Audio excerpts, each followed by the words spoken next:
স্বাগত সবাইকে আজকে নতুন এই ভিডিওতে সবাইকে আমন্ত্রণ। আজকে দেখেন ওই যে একটা সাদা দেখতেছেন, সাদা এটা আজকে একটা দেশি মুরগি আনছি। সাদাটা এগুলোর সাথে আস্তে আস্তে এখন দেশি মুরগি নিয়ে আসবো। বিশেষ করে চেষ্টা করবো গলাচুলা মুরগি আনার জন্য। একটু কষ্ট হবে, পরিশ্রম হবে, বিভিন্ন হাট বাজার থেকে দেখে শুনে কিনতে হবে। ওদেরকে দেখি কদিন পর ঈদের পরে মুরগির খুঁজে বের হবে বাজারের থেকে। এই গলাচোলা মুরগি, বিভিন্ন জাতের দেশি ঝুট্টিওয়ালা মুরগি, এসব মুরগি আনবো, আবার শুরু করবো পুনরায়।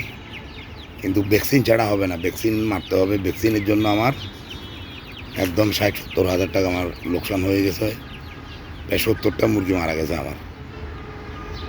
70টা মারা যায় নাই, প্রায় 40টার মতো মারা গেছে। 15টা বিক্রি করছি, আর 20টা মনে করেন খাইছি। দুদিনেই শেষ, ভ্যাকসিন না করলে যা হয় আর কি।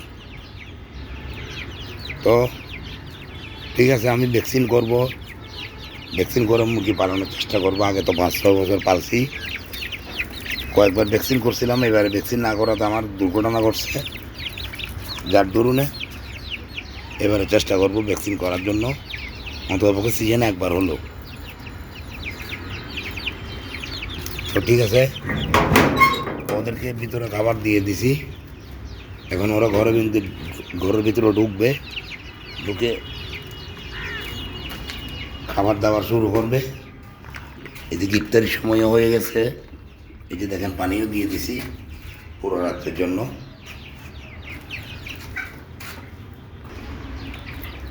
এই যে দেখেন, কেউ পানি খাচ্ছে, কেউ খাবার খাচ্ছে।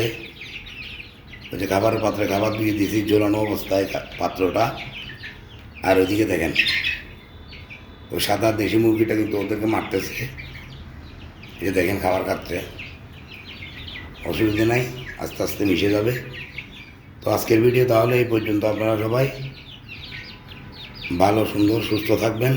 আমার চ্যানেলটাকে সাবস্ক্রাইব করবেন, ফেসবুকে ফলো দিবেন, লাইক, কমেন্ট, শেয়ার করে সবাইকে দেখার সুযোগ করে দিবেন। খোদা হাফেজ, আসসালামু আলাইকুম।